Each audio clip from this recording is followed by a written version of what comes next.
안녕하세요. 오늘의 과학 브리핑입니다. 오늘 우리가 깊게 파헤쳐 볼 주제는 바로 수산 양식과 어류 생리학에 관한 내용인데요. 샤스탁과 펠레티어가 발표한 아주 흥미로운 포괄적 리뷰 논문 어류 건강에 있어서 비타민 A의 역할을 다뤄보려고 합니다.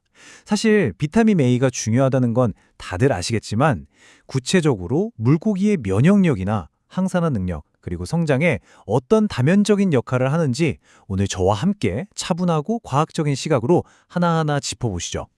본격적인 시작에 앞서 오늘 살펴볼 내용의 흐름을 간단히 보겠습니다. 세포 단위의 미시적인 면역 메커니즘부터 시작해서요.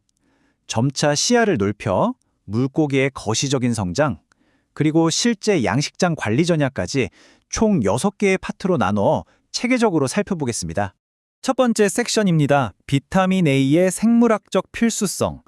자, 물고기에게 비타민 A란 도대체 어떤 의미일까요? 여기서 아주 근본적인 생물학적 질문을 하나 던져보겠습니다. 물고기는 왜 비타민 A를 스스로 만들어내지 못할까요? 진화적인 관점에서 보면 물고기는 체내에서 비타민 A를 데노보, 그러니까 처음부터 스스로 합성해낼 수 있는 능력이 아예 없습니다. 전적으로 외부 환경에 의존해야만 하거든요. 그렇기 때문에 수생 생태계에서 물고기가 살아남으려면 식단을 통해 비타민 A를 섭취하는 건 단순한 선택이 아니라 생존을 위한 절대적인 필수 조건이 되는 겁니다. 그럼 이게 체내에서 어떻게 작용하느냐? 핵심은 바로 ATRA, 즉 올트랜스 레티노산이라는 물질에 있습니다.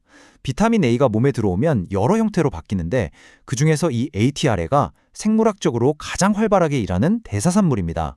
쉽게 말해 마스터키 같은 역할을 한다고 보시면 됩니다. 세포에 관해 있는 특정 수용체랑 결합해서 유전자 발현을 직접 조절하고 세포가 분화하거나 면역 반응을 시작하도록 스위치를 딱 켜주는 거죠. 두 번째 섹션. 물고기 면역 체계의 조절입니다. 외부 질병에 맞서는 물고기의 최전선 방어막을 비타민 A가 어떻게 통제하고 있는지 한번 볼까요? 물고기의 피부나 아가미, 그리고 장관 표면 같은 점막은 수많은 병원체를 막아내는 가장 중요한 1차 방어선입니다. 비타민 A는 바로 이 점막을 구성하는 상피 조직이 튼튼하게 유지되도록 돕습니다. 비타민 A가 충분하면 상피 세포들이 아주 촘촘하게 결합해서 물리적인 장벽을 치고 점액도 원활하게 뿜어내죠. 반대로 이게 부족해지면요? 이 튼튼했던 장벽이 그대로 무너져 내려서 병원체 침투에 속수무책으로 당하게 되는 겁니다. 이걸 세포 단위로 줌인해서 보면 정말 흥미로운 현상을 관찰할 수 있습니다. 면역 반응의 최전선에서 아까 말씀드린 ATRA가 미분화된 순수 T세포를 조절 T세포로 변하도록 유도합니다. 여기서 조절 T세포는 면역 반응이 너무 과해져서 물고기 자신의 조직까지 공격해버리는 걸 막아주는 브레이크 역할을 하거든요. 그러니까 비타민 A가 면역 시스템의 가속 페달과 브레이크를 동시에 아주 완벽하게 조율하고 있는 셈이죠. 이런 정교한 세포작용은 실제 데이터로도 아주 명확하게 증명됩니다.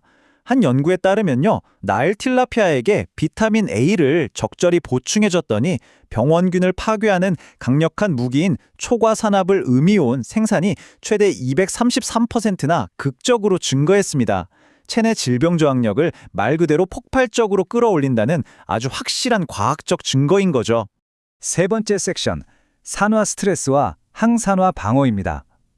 수온이 갑자기 변하거나 수질이 나빠지는 가혹한 환경에서 물고기들은 어떻게 세포 파괴를 막아낼까요? 이 생물학적 균형을 저울질해 보면 이해가 쉽습니다. 한쪽에는 세포를 파괴하고 사멸로 몰고 가는 과행 활성산소, 즉 ROS가 있고요. 다른 한쪽에는 이걸 중화시켜주는 착한 항산화 방어 효소들이 있습니다. 활성산소를 1차로 분해하는 SOD, 과산화수소를 안전하게 변환하는 카탈레이스, 그리고 과산화지질을 해독하는 GPX 같은 효소들이죠. 비타민 A는 바로 이 보호용 효소들이 더 많이 만들어지도록 지시해서 ROS의 치명적인 공격으로부터 세포를 안전하게 지켜냅니다. 구체적으로 비타민 A가 산화 스트레스와 싸우는 방식은 크게 3가지입니다. 첫째, 비타민 A 분자 스스로가 자유라디칼을 직접 붙잡아서 세포막 손상을 막습니다.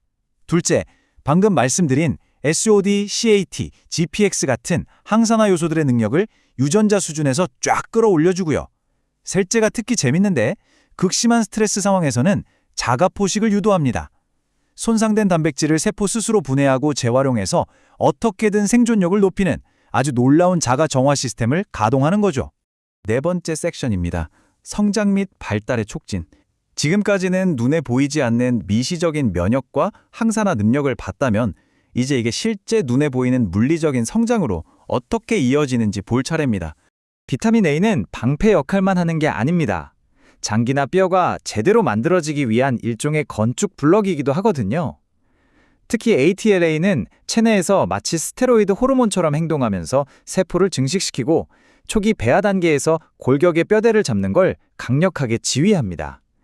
물고기의 크기가 얼마나 커질지, 척추가 올바르게 자랄지를 결정짓는 핵심 현장 소장인 셈입니다. 화면의 표를 한번 보시죠. 생물학에서 균형이라는 게 얼마나 중요한지 이보다 더 잘 보여줄 수는 없을 겁니다. 비타민 A가 부족하면 성장이 멈추고 시력을 잃거나 뼈 발달이 안 됩니다. 하지만 반대로 너무 많이 줘도 문제입니다. 과다증이 오면 성장이 느려지는 건 똑같고 간에 족성이 쌓여서 창백하게 변하거나 척추가 기형적으로 자라게 되거든요. 모자라도 넘쳐도 생존에 치명적이라는 사실을 아주 명확하게 보여주고 있습니다. 다섯 번째 섹션, 영양소 간의 시너지 효과입니다. 시야를 조금만 더 넓혀볼까요? 이렇게 복잡한 생리 시스템 안에서 비타민 A는 결코 혼자서 독불장군처럼 일하지 않습니다. 이 영양소들 간의 상호작용은 정말 우아할 정도로 정교합니다. 비타민 A와 비타민 D3가 면역세포를 공동으로 제어하는 메커니즘을 보면요. 이 두 비타민은 흡수되는 경로는 다르지만 결국 핵수용체에서 만나게 됩니다.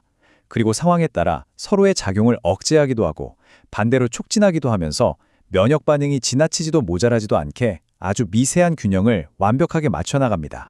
이런 시너지는 항산화 방어에서도 똑같이 나타납니다. 비타민 E는 비타민 A가 스스로 산화되는 걸 막아줘서 그 효능을 100% 보존해주는 최고의 파트너고요. 또 수질 악화 등으로 물고기가 극심한 스트레스를 받을 때 비타민 C와 비타민 A를 같이 투여하면 단독으로 줄 때보다 항산화 효소 수치가 훨씬 더 극적으로 치솟습니다. 이 세 가지 비타민의 결합이 스트레스를 막아내는 가장 든든한 시너지 방어선을 구축하는 겁니다. 드디어 마지막 여섯 번째 섹션인 수산양식 통합 관리 전략입니다. 지금까지 다룬 이 복잡하고 과학적인 경로들을 실제 양식장 현장에서는 어떻게 써먹어야 할까요? 크게 세 단계의 포괄적인 접근이 필요합니다. 첫 번째, 당연히 어종에 맞춰 흡수율이 높은 비타민 A가 들어간 좋은 사료를 줘야겠죠. 하지만 사료만 좋다고 끝이 아닙니다. 두 번째, 영양소가 제대로 대사될 수 있게 수온이나 용존 산소량 같은 수질을 최적으로 유지해줘야 하고요. 세 번째, 사용 밀도를 조절해서 물고기가 받는 근본적인 스트레스를 줄여줘야 합니다. 이 영양과 환경 관리가 톱니바퀴처럼 맞물려야만 비타민 A의 효과가 온전히 발휘될 수 있습니다. 오늘 다룬 면역력, 항산화 능력, 그리고 신체 성장 간의 관계를 아주 완벽하게 요약해주는 문장이 있습니다. 건강한 면역 체계와 강력한 항산화 잠재력을 가진 물고기만이 유전적인 성장 잠재력을 달성할 수 있다. 그러니까 세포 단위의 내부 방어망이 튼튼하지 않으면 아무리 비싸고 좋은 사료를 먹여도 제대로 클 수 없다는 아주 무겁고도 명백한 과학적 결론입니다. 오늘 해설을 마무리하면서 여러분의 과학적 상상력을 자극할 질문을 하나 남기고 싶습니다. 데이터 분석과 실시간 수질 센서 그리고 장내 미생물 연구가 결합된 미래의 정밀 양식은 과연 비타민 A 대사의 패러다임을 어떻게 바꿔놓을까요? 이제는 물고기 개별의 상태와 장내 환경에 맞춰 실시간으로 영양을 제어하는 시대가 멀지 않았습니다. 오늘 이 과학적 브리핑이 수산 양식의 복잡하고도 경이로운 시스템을 이해하는 데 큰 통찰이 되셨기를 바랍니다. 지금까지 오늘의 과학 브리핑이었습니다. 함께해 주셔서 감사합니다.